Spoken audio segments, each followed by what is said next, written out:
Masa pandemik ini sungguh lama sudah kita rasakan. Dampaknya sangat terasa di mana-mana. Mulai dari soal kesehatan hingga ke perekonomian. Pembatasan terjadi di mana-mana guna mengurangi laju pergerakan penyebaran penyakit. Salah satu kelompok yang sangat paling merasakan dampaknya ini adalah para lansia. Pemerintah menyarankan mereka untuk tetap berada di rumah.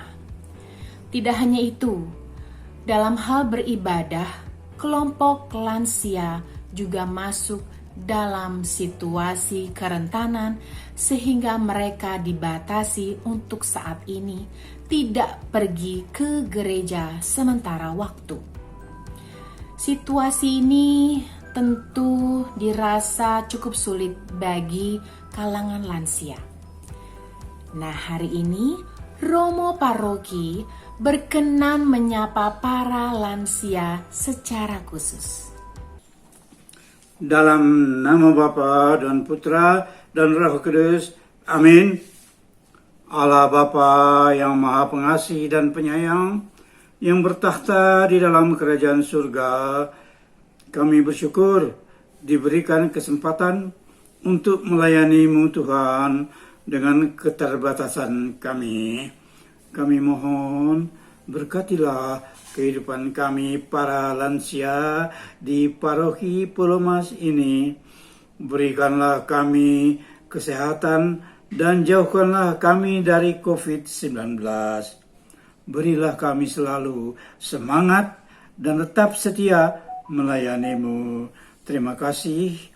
Doa ini kami sampaikan kepadamu dengan perantaraan Kristus Tuhan kami.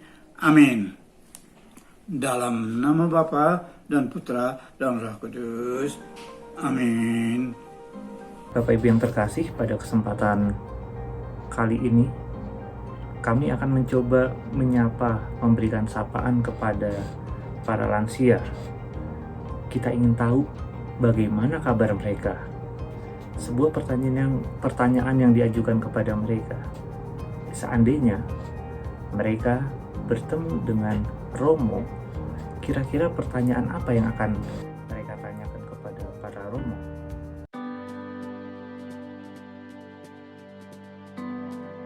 Lansia itu kadang-kadang ada perasaan bahwa saya sudah tidak bermanfaat, tidak berguna, dan merasa tidak dihargai lagi oleh anggota keluarga yang lain. Nah, untuk itu bagaimana saya bisa membangun kepercayaan diri kembali.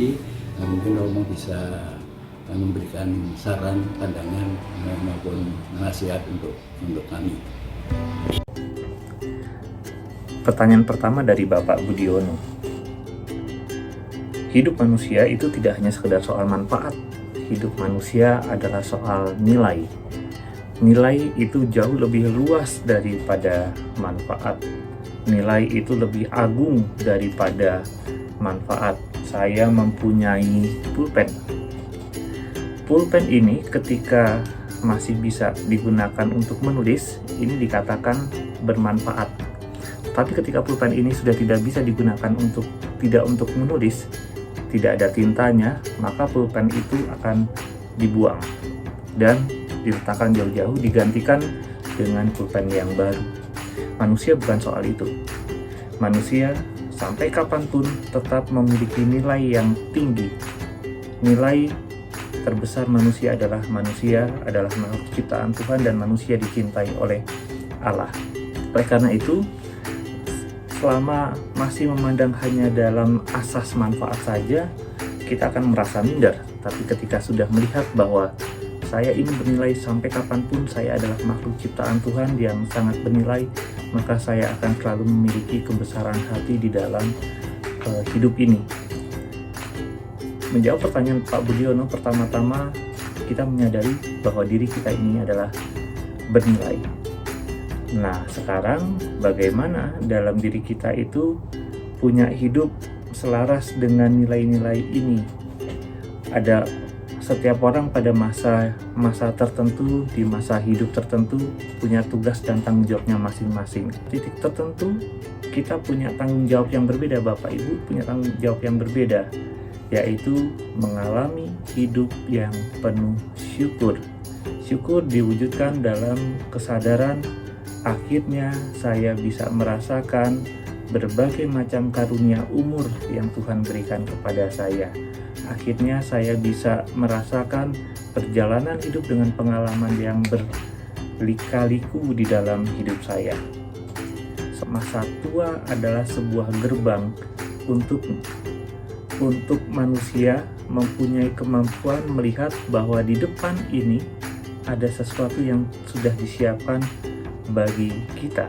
Dari mana itu didapatkan? Perjalanan hidup yang sudah dilalui menumbuhkan keyakinan ini. Berkat terbesar yang dimiliki oleh orang tua adalah soal waktu. Menjadi tua mempunyai berkat untuk semakin mendekat dengan Tuhan. Ketika kita sudah memasuki usia lanjut, Tuhan menyediakan saat bagi kita untuk berdoa dan mendekatkan diri kepada Tuhan. Hidup manusia itu kan seperti orang dari bangun pagi, siang menjadi malam, dan aku diberkati. Masa muda, masa produktif, siang hari. Semakin bertambah usia, semakin senja datang, itulah saatnya bukan hanya untuk tidur dulu, tidurnya masih nanti, tapi untuk berdoa. Kalau dulu nggak sempat untuk berdoa, sekarang diberi kesempatan yang banyak sekali untuk berdoa. Dan kita percaya ada hal-hal baik yang terus disiapkan Tuhan di dalam kehidupan kita. Itu.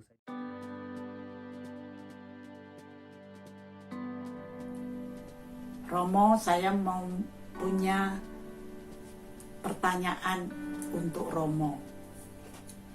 Ada seorang nenek. Nenek ini hidup sendiri, tidak ada keluarga. Dia meninggal, tetapi dia tidak beragama Katolik. Apakah kami sebagai orang Katolik boleh memberikan persiapan secara Katolik untuk nenek ini sampai dimakamkannya? Terima kasih, Romo. Pertama yang dilihat adalah berdoa itu bagus. Berdoa adalah hal yang baik, berdoa adalah perbuatan yang terpuji. Maka kalau pertanyaannya apakah saya boleh mendoakan dia secara Katolik, ya memang itu tugas kita, berdoa sesuai dengan keyakinan kita masing-masing. Nah sekarang kalau pertanyaannya apakah proses pemakamannya dan segala macamnya boleh dilakukan secara Katolik, dilihat dulu dia agamanya apa, lalu dikenal masyarakat beragama apa. Jangan sampai hal yang baik kita lakukan itu menjadi batu sandungan bagi kita, teman-teman kita, ataupun bagi orang-orang yang sudah mengenal dia. Kalau dia memang beragama non-Katolik, silakan ditanya tetangga dekatnya, biasanya dia beribadah, ya ada di mana. Kalau sudah ketahuan, dipastikan kita sebagai sahabat justru membantunya mencarikan pemuka agama yang bisa mendoakan dia sesuai dengan agamanya. Nah, kalau agamanya tidak diketahui, tanya tetangganya. Biasanya dia dikenal sebagai orang yang beragama apa. Kalau semua mengatakan dia terserah, maka doakanlah secara Katolik. Kalau belum jelas apakah dia dibaptis atau tidak, nah mungkin kita hanya mendoakan memakamkan dia dengan cara doa-doa biasa, karena di dalam proses ritus pemakaman dalam gereja Katolik ada hal-hal yang hanya bisa diberikan kepada orang-orang yang sudah dibaptis. Sekali lagi, mendoakan sesama adalah perbuatan yang terpuji. Selamat Roma.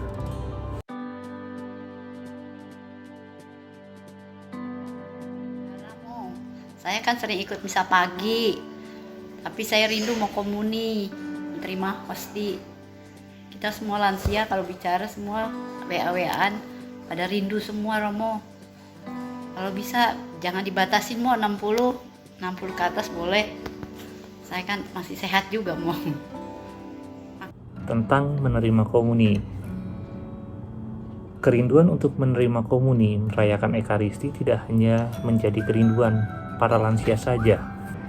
Saya mencoba melihatnya seperti ini. Pertama, bahwa pembatasan ini bukan hanya berlaku untuk pembatasan umat Katolik saja. Ini adalah bagian dari protokol kesehatan yang diadakan atau diberlakukan oleh negara kita atau bahkan masyarakat dunia. Mengingat usia kerentanan adalah usia anak-anak dan usia lansia. Apakah di usia di antara itu adalah usia-usia yang kuat? Belum tentu juga. Kita tetap semuanya waspada. Yang kedua, saya mencoba memandangnya begini juga. Ini adalah kesempatan bagi para lansia untuk menunjukkan totalitas keteladanan hidup yang sangat bernilai. Nilai atau kualitas hidup seorang lansia salah satunya juga bisa ditunjukkan dengan cara seperti ini. Taat kepada aturan protokol yang ada, baik untuk diri sendiri tetapi juga untuk orang lain. Jangan sampai kita sendiri merasa kuat tetapi justru akhirnya ujung-ujungnya juga merugikan orang lain.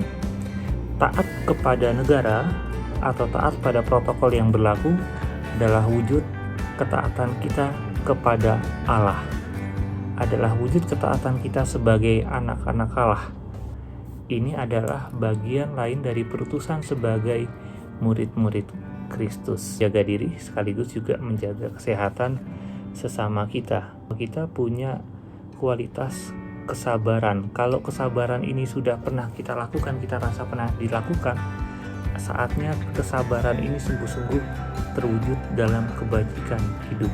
Ambillah teladan Maria Magdalena. Maria Magdalena juga sebagai seorang wanita menunggu dengan sabar Yesus yang bangkit.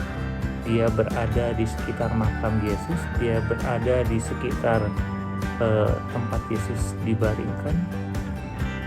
Anugerah besarnya apa? Maria Magdalena adalah sebuah pribadi yang mendapatkan kisah penampakan yang pertama. Hal baik seperti yang saya kemukakan sebelumnya, hal baik menunggu di depan kita dalam kesabaran dan dalam penantian ini. Semoga ini juga menjadi kebajikan kita, dan misa di rumah saat ini adalah misa yang sangat berarti. Kita terus berdoa, dan doa-doa para lansia sangat berguna bagi kita semua. Terima kasih. Demikian sapaan dari Romo Paroki untuk Oma dan Opanya. Sampai bertemu lagi di kesempatan berikutnya. Terima kasih.